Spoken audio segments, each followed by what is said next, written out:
You know, one of the things I've learned through this very process of recording these daily motivators is that, let me back up a second. I want to compare what I'm about to say to an experience that we've all had, which is, you know, and you've heard me say enough times in these videos that I have no idea what the heck I'm going to say before I start talking.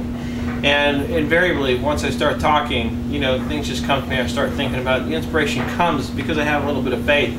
I've done it enough times, and the reality is, even if I come up with nothing, I can always stop and re-record. It's the beauty of not doing it live.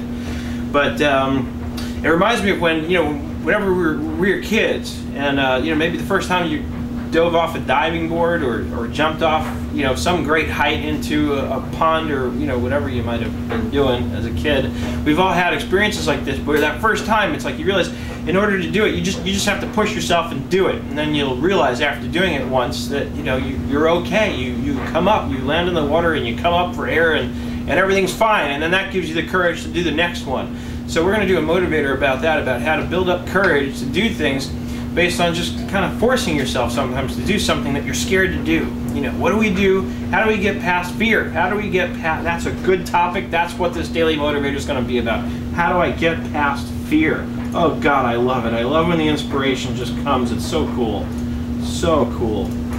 Hi, this is Seth David with Daily Motivator number 126 for Wednesday, February 3rd, 2010. And today we're going to talk about how do I get past a fear. We've all had the experience, or I shouldn't say we've all, maybe some of us haven't, but I think most of us have probably had the experience of jumping off that diving board for the first time at the public pool, right, when we were kids.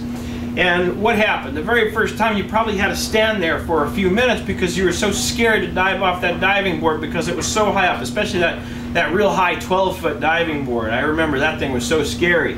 And it's a great example that we can all draw upon because we all have this experience, or again, I should say most of us. Maybe there are some who've never dove off a diving board before. But most of us, I think, have had this experience, and if you draw on that, if you remember that experience, think back to how scary it was that first time you had to stand there for maybe 10 or 15 minutes, and for that matter, what seemed like a lifetime, before finally you just said, you know what, I've just got to do it, and you mustered up enough courage to jump off that diving board. And what happened? We landed in the water, and we came up for air, and we felt good, and we realized, I made it, I did it, I'm not injured, I'm alive, everything worked out okay. And doing that, of course, gives us the courage to go back up that ladder, climb up to the top of that diving board, and do it again. And that is just one example of how we get past the fear.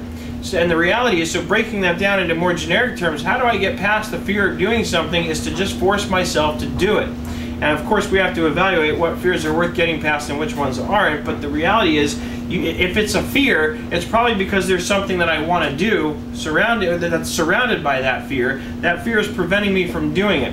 And the best way I can get past that fear is to just force myself to do it. And once we do it once, we'll get the courage up because we'll recognize that we've done it, we got through it, we managed, maybe even a little sloppily because it was our first time, but the bottom line is we get through it, and that in itself is what gives us the courage to do it again. And then that goes into an area that I recently talked about, which is how to get better at something, how to get better at anything, is to do it again and again and again.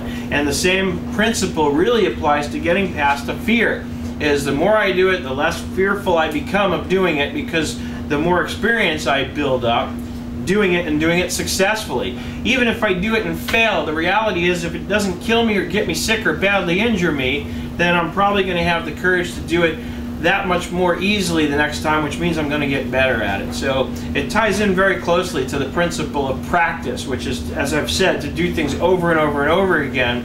That's also the way we get past the fear, is to, you know, like Nike, just do it. And we get past the fear by doing it, and that gives us the courage to do it again. And that's my message for today. So if there's something you're afraid of doing, just push yourself, do it. Know that you might be a little sloppy, but do it anyway, and you'll get past the fear. You'll begin to get past the fear. You're a miracle. Get excited about today.